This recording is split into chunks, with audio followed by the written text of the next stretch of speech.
আমার নাম মোসাম্মা তাইম্মা আক্তার। আমি কেজি কুতুবগণেশ উচ্চ বিদ্যালয়ের নবম শ্রেণীর একজন বিজ্ঞান শাখার ছাত্রী।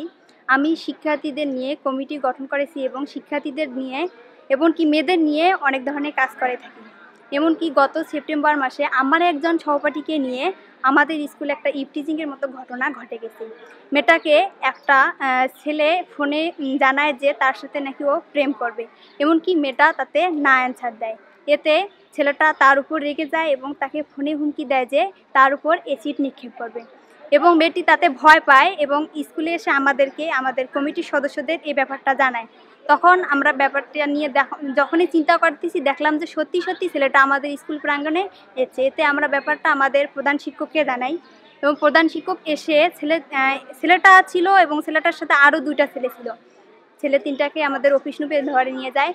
তারপর মেয়েটার বাবা আমাকে ফোন করে, ছেলেটার বাবা আমাকে ফোন করে, আমাদের থানা পুলিশকে ফোন করে, এমনকি ওদের উপজেলার চেয়ারম্যানকেও ফোন করে। ওরা সবাই আসে। এমনকি তারপর এসে ছেলেটার কাছ থেকে একটা লিখিত নেয় যে এরপর যেন ও ওই মেয়েটাকে ডিস্টার্ব না করে। আর তাছাড়া উপজেলা চেয়ারম্যান ছেলেটাকে ধরে নিয়ে যায় এবং বলে যায় যে ওর শাস্তির ব্যবস্থা করবে। এমনকি আমরা শুনছি তাকে নাকি জেলও দেওয়া হয়েছে। আর ওদের ওই লিখিতটা দেওয়ার পর এখন মেয়েটা নিরাপদে স্কুল আসতেছে এবং তার কোনো স্কুল যাতায়াতে কোনো সমস্যা হচ্ছে না।